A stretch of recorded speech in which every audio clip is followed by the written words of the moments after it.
Umewahi kuwa ukitazama anga yenye nyota wakati ghafla nukta angavu ilipoonekana? Ikiwa haikung'aa na kupotea, basi umekuwa na furaha ya kipekee ya kuona moja kwa moja kazi bora zaidi za ushirikiano wa wanadamu kwa macho yako. Kituo cha Kimataifa cha Anga za Juu, takriban ukubwa wa nyumba yenye vyumba 6 vya kulala na chenye uzito wa zaidi ya magari 320. Kituo cha Kimataifa cha Anga za Juu ni kikubwa sana kwamba hakuna roketi moja ambayo ingekiinua kwenye obiti. Badala yake, kilikusanywa kipande kwa kipande, huku kikikimbia angani kwa kasi ya kilomita 28,000 kwa saa, kikiizunguka dunia mara moja kila baada ya dakika 90. Yote yalianza wakati mataifa 16 yalipotia sahihi makubaliano ya kiserikali ya kituo cha anga, yakiweka michango inayotarajiwa ya kila mshirika kwa ISS, kutoka kwa moduli na matengenezo hadi kushiriki habari na fedha. Kikisiwa kuwa cha wastani wa dola bilioni 100 za Marekani, kituo cha anga za juu kitakuwa kitu cha gharama kubwa zaidi kuwahi jengwa. Ulimwengu mzima ulitazama wakati roketi ya Kirusi ilizindua moduli ya kwanza ya ISS angani. Zarya, ikimaanisha kuchomoza kwa jua, ilikuwa na paneli 2 za jua na mfumo wa kusukuma ambao ulikuwa na kazi muhimu ya kuizuia kituo hicho changa kuanguka duniani kwa kukaa salama umbali wa kilomita 400. Jaribio la usafiri wa anga la Marekani lilifuata wiki 2 baadaye kubeba Unity, moduli ya nodi ambayo moduli zingine zinaweza kuunganishwa na wafanyakazi wa kimataifa wa watu 6 wa mkusanyiko. Kisha ikaja Zvezda ambayo ilileta mawasiliano na makao ya kuishi. Tangu wapangaji wa kwanza wa kituo cha anga cha kimataifa wawasili, kimekuwa kikikaliwa na zaidi ya wageni 200 wanaoishi wastani wa miezi 6 ndani yake. Mwanaanga Samantha Cristoforelli anashikilia rekodi ya safari ndefu zaidi ya anga ya juu ya mwanamke kwa siku 199 kwenye ISS.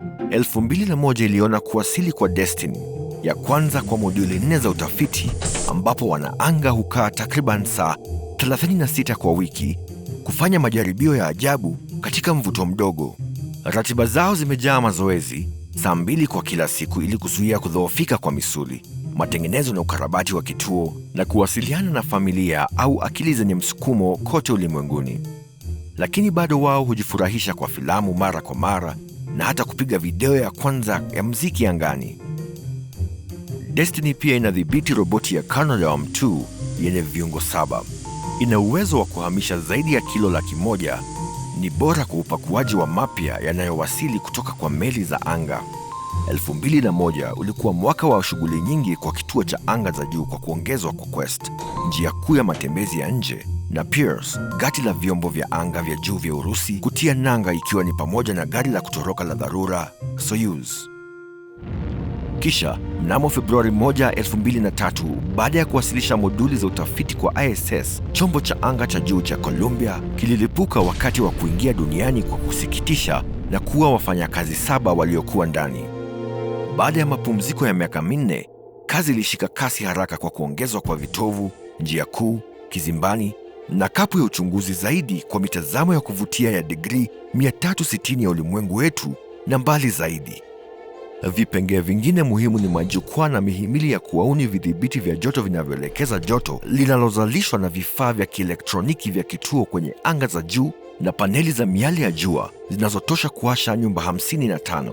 Ilichukua miaka 10 na zaidi ya safari 30, ila hatimaye kituo cha anga za juu kilikamilika, ikilingana na kustaafu kwa programu ya shuttle ya safari za angani ya Marekani. Kituo cha anga kinatumika kama kielelezo cha ajabu cha ushirikiano wa kimataifa.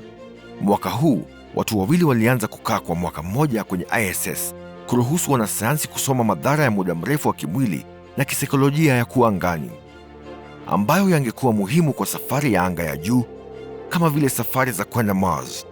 Katika maisha yake yote tumejifunza kiasi kikubwa sana kisayansi, lakini pia kuhusu uwezo wetu wa kufanya kazi pamoja na kutimiza vitendo vya ajabu sana. Je, hauko tayari kurudi chini?